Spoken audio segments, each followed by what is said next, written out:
Në prag të formimit të institucioneve të reja të Kosovës, Bashkimi Evropian tha se pret që qeveria ashëm të zbatoj plotësisht dhe pa kushte të gjitha marrëveshjet e arritura në dialogun në mes Kosovës dhe Serbisë dhe të intensifikoj reformat e nevojshme për rrugën europiane të Kosovës, raportoi portali i Prishtinës Kallzo. Siç u njoftua nga Brukseli, marrëveshja duhet të zbatohet pa parakushte dhe vonesa të mëtejshme me përfshirjen e plotë të pushtetit të ri ekzekutiv.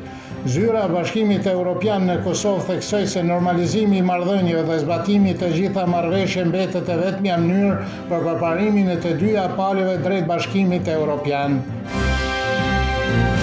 Ish kryenegociatori i Kosovës në dialogun me Serbinë Avni Arifi beson se i dërguari special i Bashkimit Evropian Peter Sørensen do të punojë për të gjetur një mënyrë për të zhvilluar bisedime në nivelin e lartë në përpjekje për të normalizuar marrëdhëniet, siç tha vetë Sørensen dje. Agustin Palokaj, korrespondenti i Kohës Ditore nga Brukseli, beson se vizita e Sørensenit në Kosovë menjëherë pas zgjedhje do të thotë se po teston terrenin për vazhdimin e procesit dhe organizimin përfundimtar të një takimi të nivelit të lartë. Ai theksoi se kanë kaluar më shumë se 2 vjet nga takimi i fundit i nivelit të lartë dhe se ky është edhe dështimi i përfaqësuesit së lartë Kaja Kallas. Ish këshilltari i sigurisë kombëtare i Donald Trumpit, John Bolton, tha se administrata e parë e Trumpit mbështeti idenë që Beogradi dhe Prishtina duhet të gjejnë zgjidhje të përhershme vetë pa imponimin nga jashtë. Bolton deklaroi se Shtetet e Bashkuara të Amerikës nuk janë kundër rregullimit të territorëve me kush që të ketë marrëveshje midis dy palëve dhe që gjithçka të duhet të bëhet brenda kuadrit ligjor. Siç tha ai, zgjidhja përfundimtare është thelbësore për të shmangur ndërhyrjen e akterëve të jashtëm që duan të destabilizojnë Ballkanin, raporton A2 i CNN-it nga Tirana. Kryetaria e Këshillit Parlamentar për Kosovë dhe Metohijën e Kovendit e Serbisë, Danijela Nikolić, vlerësoi se sulmi pranë urës së Bistricës ku pjesëtarët e policisë së Kosovës ndaluan të rinjt serb me 14 janar dhe rrahën Vukashin Blažićin nuk është një incident, por një akt i organizuar i frikësimit. Pika kontrollit të policisë në veritë e Kosovës dhe Metohijës janë pikat e paligjshme të represionit të krijuar vetëm për qëllimin e presionit dhe disiplinimin e popullit serb. Kjo tregon qartë se regjimi në Prishtinë nuk ka as kufill dhe mas, njoftoi Danijela Nikolić. Ligji për të huajt dhe për automjetet, zbatimit e cili duhet të fillonte sot, do të zbatohet në Kosovë nga 16 janari në mesnatë, përveç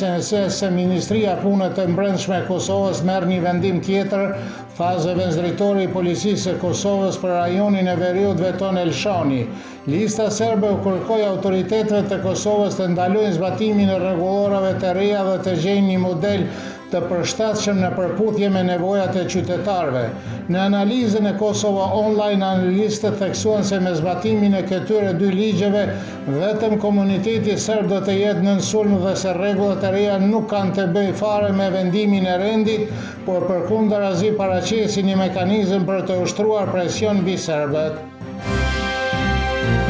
Në ditën e sotme, 27 vjet më parë, 45 shqiptarë u vranë në fshatin Reçak, Kranjshtimles, të cilën OSB-ja e shpalli më pas një masakër civilësh, gjë që u bë arsyeja për bombardimin e Republikës Federale të Jugosllavisë nga NATO-ja. Sipas qendrimit zyrtar të Beogradit, atë ditë pjesëtarët e njësisë speciale të policisë kryen një operacion legjitim antiterrorist kundër UÇK-s, e cila ishte përgjegjëse për vrasjen e 3 policëve në fillim të janarit të atij viti. Në aksion thuhet se morën pjesë edhe anëtarët e misionit të verifikimit të OSB-s dhe 2 ekipe gazetarësh.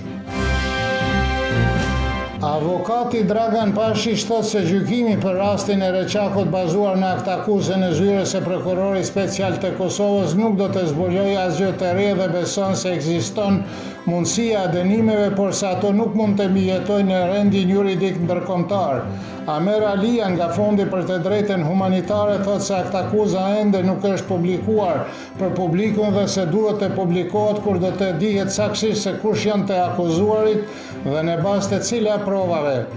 Aleksandar Mitić nga Instituti për Politikë Ndërkombëtare thotë se historia perëndimore për Reçakun përfundimisht u shpërbë, por ajo narrativ u përdor përsëri për t'i dhënë legjitimitet shpalljes së pavarësisë së Kosovës. Moti nesër në Serbi do të jetë mesatarisht i Vranë dhe në pjesën lindore të vendit me reshesheu e rajon lindore do të shtohet në jug të Banatit dhe në rajonin e Danubit do të jetë në stuhi e fortë. Temperatura mëngjesi do të jetë nga -2 deri në 4, kurse ajo maksimale ditore do të sillet nga 4 deri në 12 gradë Celsius.